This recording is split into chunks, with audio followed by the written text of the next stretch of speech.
His homeland was destroyed by the Greeks, yet he became the forefather of Rome. And at the end, a surprising fact about his descendants. The myth of Aeneas is one of the most important in Roman tradition. It took shape in the 1st century BCE, based on both Greek and Roman sources, and is most famously presented in Virgil's epic poem, the Aeneid. The story follows the Trojan hero Aeneas as he flees the fall of Troy, journeys across the seas, encounters gods, lovers, and enemies, ultimately reaching Italy to lay the foundations of what would become Rome.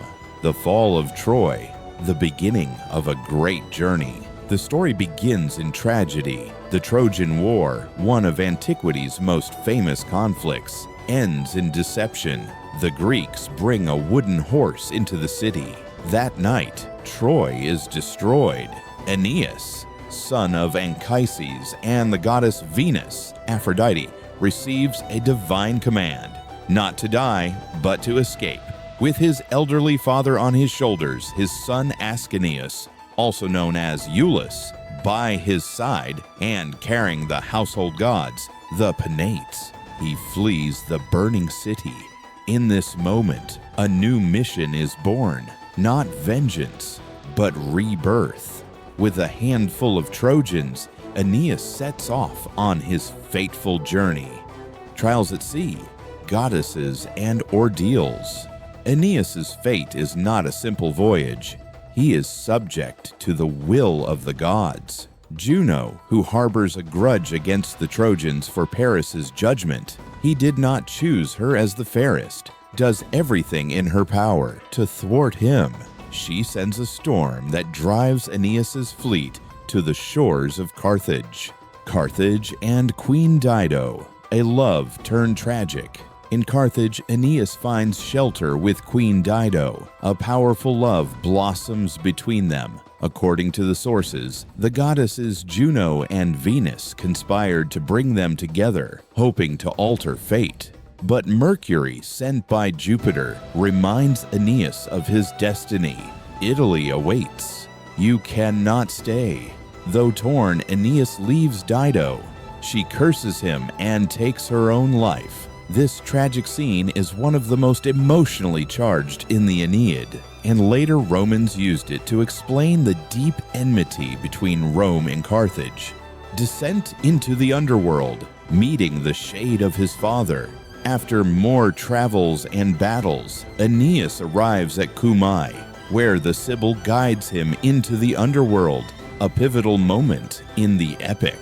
There he meets the spirit of Anchises, who reveals to him the future of Rome. Anchises shows Aeneas the souls of those yet to be born, among them Marcus Aurelius, Scipio Africanus, and even Emperor Augustus. Aeneas understands his mission is not personal, but civilizational, the beginning of a people destined to rule the world. Arrival in Italy and the war with the Latins. Aeneas finally reaches the shores of Latium, but instead of peace, he finds war. King Latinus, initially welcoming, promises Aeneas the hand of his daughter Lavinia, but another suitor, Turnus, feels betrayed and leads the Rutulians and Etruscans against the Trojans. A brutal war unfolds. Turnus kills Aeneas's close ally Pallas. In the climactic duel, Aeneas defeats Turnus. When Turnus pleads for mercy, Aeneas sees Pallas's belt and, overcome by rage, kills him.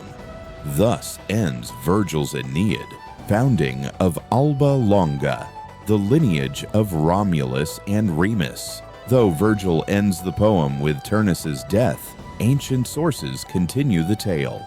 Aeneas founds the city of Lavinium, named after his wife. His son Ascanius Iulus later establishes Alba Longa, the city from which Romulus and Remus will one day be born.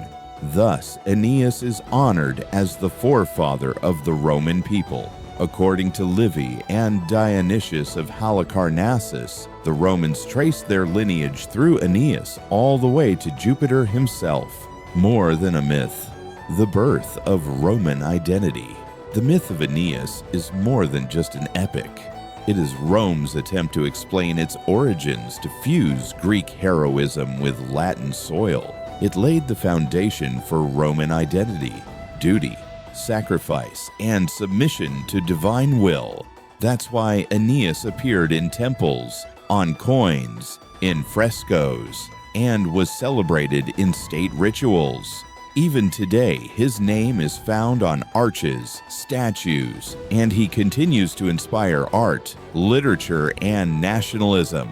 Thank you for staying with us until the end. Like, comment, and subscribe. Your support helps us keep bringing more legendary stories to life.